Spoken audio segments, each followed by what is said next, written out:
Hi, my name is Hector Sanchez, and I'm the Executive Director and CEO of Familia Vota. We're a national Latino organization that focuses on empowering the Latino community from the political point of view. We do voter registration, GOTV, citizenship, census, voter education, workers' rights education, and anything that affects the important priorities of our Latino community.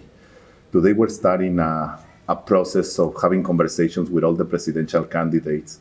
And we're very happy that we're being hosted by Mr. Tom Steyer here in his offices in Las Vegas, Nevada. Thank you, Tom, for Hector opening the doors to Mi Familia Vota. What a great city to really reflect on what is happening to the Latino community. This is a city and a state that is almost 30% Latino, a city that depends heavily on the Latino contributions, especially immigrants. And I want to start with a reflection on immigration with you.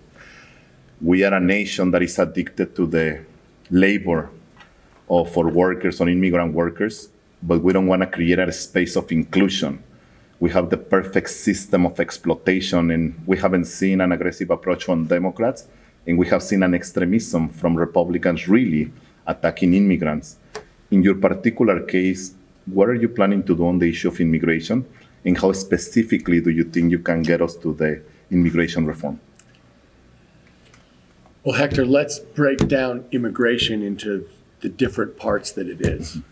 First of all, we have at least 11 million people living in the United States without documentation, without legal status, who are working here, whose kids are going to school here, and who've been living here for an average of 15 years. And I'm running for president in large part because I believe that the federal government is broken. But not to have comprehensive immigration reform when you have that many people living here for that long is an example of a broken government to me. So for starters, that is a system which absolutely doesn't make any sense. We should give those people legal status and a path to citizenship. So that's the first point. The second point is we have people coming here seeking asylum, mostly from the Northern Triangle, those countries, but also from Mexico. People who are fleeing violence, who have rights under international law to seek asylum. And the United States, conversely, has obligations under international law to treat them humanely and decently and listen to their appeals. The United States has been breaking that international law, but beyond that, this administration has chosen to break what I think of as the laws of humanity, to in effect try to terrorize those people in order to scare other people from coming. So the most famous example was separating children from their parents at the border, which has been described in my mind completely accurately as torture of children in the name of the United States of America, which is absolutely unacceptable. And then there's the last question, which is, as a country, we have been, it's a cliche to say, but it's true that we've been built, this is a country built by immigrants. We need immigrants. Of course, we should be controlling our border, but we need to have people come here and bring their energy and their passion to be the country that we want to be, that makes everybody stronger. So when you think about immigration, there's a whole series of things that we need to do. The first thing that we have to start doing is start treating the people who are coming here humanely and following international law. That's the very first thing. But we also, for us, we haven't had comprehensive immigration reform in the United States for over 30 years. That is a failure of government, and you're looking at an attempt for this government to deny what's obviously true. 11 million people here working, paying taxes, their kids going to school, and with no documentation or legal status. That makes no sense whatsoever. Everybody asks why immigration reform or immigration is so important for the Latino community. I believe it's so critical because of the negative elements and how it affects our community. We're literally getting killed by being immigrants and just all this anti-immigrant sentiment in the nation. On the right, the Republicans are keep moving to the right on anti-immigrant agenda. And from the Democrats, we've been hearing promises over and over and over on immigration. And we haven't seen a politician willing to spend the political capital, starting with President Obama, that promised over and over that in his first 100 days, he was going to get immigration reform done. What will you do different to make sure we get there? Some of the things the president can do out of hand, like protecting the dreamers, like protecting TPS, those are things the president can just do that I would just do. Getting comprehensive immigration reform is going to be something that has to be pushed through Congress. And let's talk for a second about where that stands. First of all, the Republicans use immigration as a pretext for talking about race. As I like to say, there is no wall at the Canadian border. It's not a fluke. What the Republicans are really talking about is not immigration. They're talking about immigration by Latinos or non-white people. And they're terrified about it. So that's the first question. This is really this is a political pretext for them to rouse up their base and terrify them, as opposed to actually talk about the truth. Really. And so that's entirely un-American, wrong, prejudiced. I can't say enough bad things about that whole tactic. But I think the other thing that they're terrified of is they're terrified that those 11 million people will get legal status, will become citizens, and will vote, because they're worried that they won't vote for them. And that's really, I believe, a huge part of this hang-up. But I think from the standpoint of the Democratic Party, our party has stood for and is supposed to stand for the full recognition of humanity in everybody. And this is a question where this president has chosen from day one to attack the full humanity of immigrants, and specifically of Latino immigrants. And he's done it consistently. And if you think about American history, the progress here is the overt, complete awareness of humanity by everyone and protecting people against discrimination, hate, vilification, prejudice. So it's a perfect example of where the Democratic Party and people running for president should be standing up for Latinos. And let me say this, last year I spent $3 million of my own money hiring lawyers to represent people under threat of deportation. Because I know you should probably know these statistics better than I do. How are you supposed to assert your legal rights if you don't understand your legal rights? People who have lawyers have at least 3 times better chance of staying in the United States. We've also spent a lot of time trying to help dreamers fill out their applications for renewal and attracting new lawyers to represent people under threat of deportation. So this isn't something that I just discovered when I was running for president. There's something going on here where the system, you're talking about an increase in hate crimes. Of course there's an increase in hate crimes. The president of the United States spews hate. He models discrimination, prejudice, hate, and then no one should be surprised when people around the country go, okay, I'll be just like the president of the United States. So look, this is a full-on crime against, look, he's conducting crimes against humanity in our name at the border, intentionally, as a way of terrorizing people from coming, which is his whole goal. You mentioned the issue of deportations, which is, for us, a top priority. If we connect the immigration policies that we have in the nation to deportation, it's the perfect system of exploitation of workers. With this obsession on deportations that we have in the nation, we really increase the vulnerability of workers. Of course. Immigrant workers are the most vulnerable, highest levels of death and injuries at work, highest levels of wage theft, drastic increase on sexual harassment, and rape in the workplace, Tom. No, but Hector, of course there is. If you don't have legal status, you can't go to the police. If someone steals your money, you can't go to the police. And of course there's wage theft, specifically for people, especially field workers. Billions of dollars of wage theft where their employers just don't pay them what they're owed. And there's sexual aggression and rape, because if someone has attacked you, you can't go to the police because you're worried you'll get deported. What will be your position on deportations if you become president? Look, from my standpoint, that is not where we should be going at all. I'm the exact opposite. I'm literally saying we need comprehensive immigration reform to give those people legal status. Look, and I'll give you an example. This is just a story. This isn't a policy, but I'll tell you something. I gave my wife for Christmas, the year that Trump got elected, but before he was put into office, 3 framed pictures of Latino farm workers carrying pails of tomatoes out of a field outside Stockton. We were down there to talk to the UFW, the United Farm Workers. And one of the people on our team took these really beautiful pictures. But my point was different. I wanted them in our front hall because I wanted to say, are you telling me that this man, there's a picture of one man and then 2 of women, are ripping off the system? Really? Because you can see how hard they're working. They're clearly people who've worked their whole lives, who are doing a hard job, and they're going to do that job the next day and the next day and the next day and the next day. Are you telling me these people are taking advantage of America, not Donald Trump? Are you kidding me?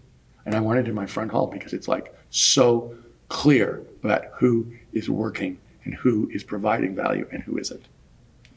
So to close the issue of immigration, you will make it a top priority. You will spend the political capital that it requires to get immigration reform, and you will move away from all the extremist level of deportations that we have. Look, in the I think nation. it's even different from that, Hector. He is modeling behavior and values that I think are completely un-American and undemocratic. I don't think it's enough to move away from that. I really do think this is a human question about modeling the values that I think of as American. So it's like, to me, it's like saying, will you move away from the values of the Ku Klux Klan? Well, I want to not just move away from the values of the Ku Klux Klan. I want to model different values. Because this whole society is about complete acceptance of human beings as full human beings. That is the progress of America. And, so to me, I'll give you another example. My wife and I started this thing called California Food for California Kids. We ranch, and near our ranch, the kids in the public school were the kids of farm workers. And they were eating terrible food in school. And their parents were picking some of the best food in the world. And we said, I'll tell you what, we'll do farm to table in that school. We're now in 1/3 of the public schools in California, doing farm to table, fresh food. So if you say to me, what do I think is fair, what do I think is modeling, is providing the kids of farm workers fresh food for lunch or for breakfast, lunch, and dinner, because that's what their parents pick. And we happen to be in one of the states that has some of the best, freshest produce in the world. Yeah. So it's not just a question of moving away from Mr. Trump. Like, hopefully we're miles away from Mr. Trump. But more than that, modeling something completely different about acceptance of people into a society, and not just accepting, but the awareness that what they're contributing makes everybody better. So based It's on a completely different way of the thinking. conversation seems like there is a clear element of understanding of workers and immigrant workers, but you will fully commit to make it a priority and move away from deportations? No question. Look, Perfect. I'm from a state that's 42% Latino. Okay. If you work on, it's like, we're a sanctuary state. Really. I mean, everybody's worried about being a sanctuary state. We're proudly a sanctuary state. Perfect. If you look at the people in California, I've worked for over a decade on climate. If you look at the people who we've worked with most closely on climate, Eduardo Garcia, Cristina Garcia, Kevin De Leon, I sometimes say this and people don't always know it. The people who are by the strongest environmentalists in the United States of America are Latinos. Yeah. Across the board.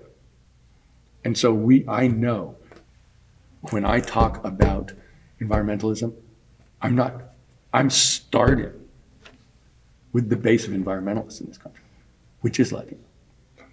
So to me, it's a completely different way of thinking.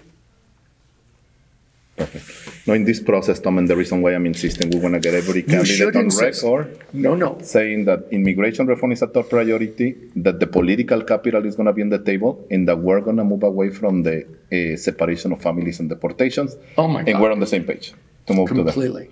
Perfect. Another issue that I wanted to discuss with you, Tom, is workers' rights. As I mentioned, Latinos, we have the highest levels of death and injuries at work, West Def, and the issues that I already contextualized. we're in a city that exemplifies in Las Vegas the importance of Latino workers, but at the same time, a lot of the exploitation of Latino workers. What are some of your top priorities related to workers to create a stronger middle class and to move away from the huge concentration of wealth that we have in the nation? And as a billionaire, I think this is a question that contextualizes how you see workers in the nation. Oh, absolutely. So let me say this. The Democratic Party has focused in this election on taxes as a way of getting a much more progressive tax code so that we can provide healthcare as a right, better education programs. And to me, look, I was for a wealth tax over a year ago, long before I was running for president, just because I thought it was fair. Look, we've seen that inequality of income and wealth has been doing nothing but grow for 40 years. That basically there has been a war on working people for 40 years across this country, going after specifically organized labor, but in addition, going after every working person, 90% of America. Very successful. The richest people in the biggest corporations have gotten all the increases in income. So I start with the wealth tax. I'd undo the Republican drops in income taxes for the richest people and the biggest corporations. I would change the way we do taxes. But it's more than that. One of the things I believe is there should be a living wage in the United States of America. We have organized, I don't know if you know this, but I started something called Next Gen America. Mm-hmm. And as an example, I mean, we happen to be in Nevada right now. Ceci is from Nevada. Mm-hmm. You know, obviously, Jaws is working in Nevada. He lives in Nevada. Mm-hmm. And we spent the last 5 years working in Nevada on a grassroots basis to try and flip both houses of the legislature and the governorship. And as soon as it did, the question, I came down here and talked to union people and said, so what are we going to do? Are we going after the minimum wage or are we going after right to work? Now that we have the win, what does the win turn into for working people? Because the biggest issue here, I mean, I'm all for the taxes. I started by saying, but there's something else here. We're splitting up the money completely unfairly. Completely unfairly. And so, you know, one of the things that happened as a result of those wins is a complete change. The minimum wage in Nevada is going to $12. But, you know, is that really a living wage? We really need to increase not just the minimum wage, but the rights of workers to organize. There has been literally a 40-year extremely successful attempt to take away the rights of workers to organize and negotiate for themselves. But beyond that, the rights of workers to sue their employers under the laws of the United States, the rights of workers to tell the truth outside their workplaces or they get fired. It isn't just one thing that's happened. The whole idea of right to work state. Yeah. It's like, are you kidding me? So there is a series of things that needs to be done to change the way the money gets split. Unions are the great equalizers. What is your take on unions and have you supported unions? So let me say this. I've been running political campaigns against corporations for over 10 years. Our first partner was labor. And I ran a proposition in California against oil and gas companies. Every single union was on our side. I always say to people, first partner, unions. Best partner, unions. My last partner will be unions. Because not only do unions represent working people, if they pull the rest of working people who aren't unionized along with them. Mm-hmm. And so that's, the attempt by Republicans to go after organized labor, which has been very successful, I call it a twofer, a 2-for-1, which is they keep the money, but also they break the arms and legs of the Democratic Party, because that's really what unions are. They're an organization which has traditionally done the door-to-door, done the grassroots, and without unions, the Democratic Party doesn't have it. That's why Next Gen, this organization I started, we partner with unions. We do something called For Our Future with 7 national labor unions that knocked on 15 million doors in 2016 and 10 million last year. We knocked on 500,000 doors last year in Nevada.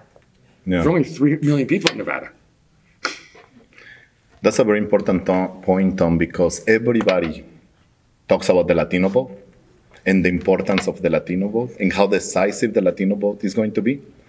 But we did a study when I was a chair of NHLA the investment in the Latino community when it comes to democracy is the lowest. From foundations, from the Democratic Party, from donors, and from all the infrastructures that are invested in democracy. So there is no investment in the Latino voting and GOTV, voter education, etc., citizenship. What is your thinking? What have you done on this issue? So at NextGen, we registered 1,300,000 people in 2016. And those were in areas that were 40% Latino. I think we were much higher than that. We specifically went to the places where we felt people were underrepresented, which are overwhelmingly Latino communities. Let me say this. You were looking at the former co-chair of the Latino Victory Fund. Did you know that? Which is an organization designed to recruit new leaders to run for office, Latino. It started in my office with Cristobal and the rest of the team. Great team. Exactly. Because if you want a democracy, then you need a representative democracy, and where people's votes are counted and therefore their voices are heard. And I knew this wasn't, look, NextGen is about filling in the holes. We register young people, really high percentage of people of color, really high percentage of Latinos and African Americans intentionally, because that's who's underrepresented. But I'll tell you a story. So in 2016, we did all this registration. And I think we actually did some with the Familia Vota. But so afterwards, I would go around the country, and in the places we were, we actually had a fantastic year. Specifically in California in 2016, we won everything. And that was we registered 800,000 people in California. So I would go have a little event in December of 2016 after the election to say thank you.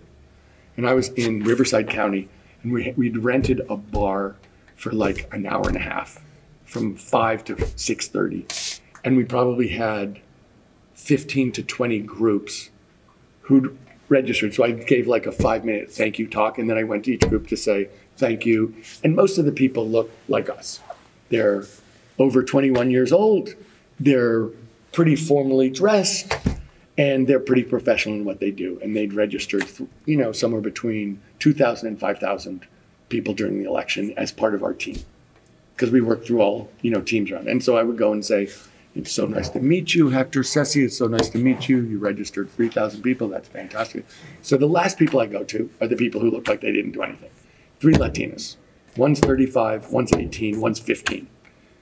So I go over and I said, it's so nice to meet you and thank you. How many people did you register? 30,000 people. I'm like, 30,000 people? Wow, how'd you do that?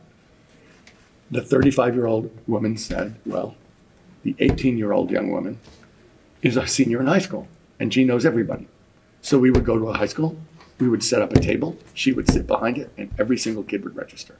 Yeah. And then we go to another high school and do the exact same thing. They registered 30,000 people. That was performance. My point is, okay, you want to know who did the work?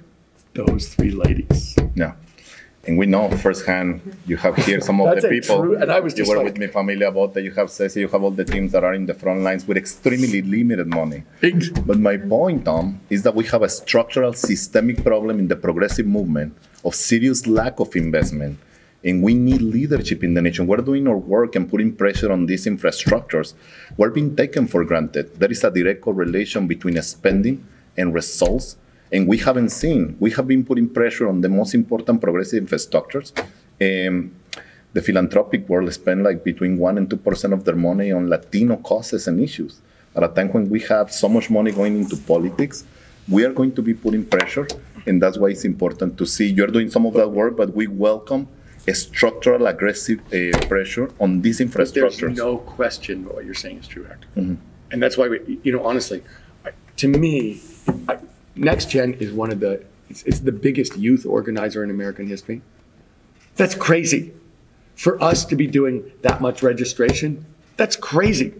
It's like, isn't that what the party's supposed to be doing? Seriously. I mean, the reason we're doing it is because no one was doing it, for your very point. It's kind of like, really? Because that seems to me to be the guts of grassroots organizing in the United States. And missing that is missing something huge. But I'd like to make another, and I said this, I told you this, but my wife and I started a bank from scratch. It's a community nonprofit bank that we started something 12 to 14 years ago based on economic justice, environmental sustainability, supporting businesses owned by women and people of color. That is a bank which has specifically tried to go to every low-income area, urban and rural, in Washington, Oregon, and California.